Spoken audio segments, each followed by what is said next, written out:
किन खेल्नु नगएको? जान खेल्नु दिदीहरूसँग। होइन आमा, मैले भारमा दौरा हालिसकेको छुइनँ। होस् जादिन।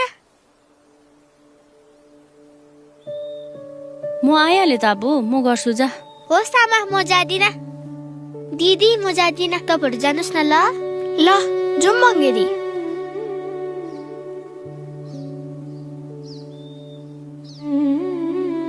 हेर नानी, यो उमेर त तेरो खेल्ने उमेर हो। अहिलेदेखि नै यस्तो काम गरिस् भने त मलाई पनि त नराम्रो लाग्छ नि। मैले घरकै काम त गर्दैछु, बाहिरको काम गरेको छुइनँ नि आमा।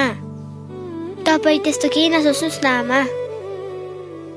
मलाई माफ गर्दै छोरी, मैले यत्रो कोसिस गर्दा पनि तँलाई खुसी दिनै सकेको छुइनँ। खुसी पैसामा हुने भए त गरिबहरूको घरमा कहिले पनि खुसी आउने थिएन होला।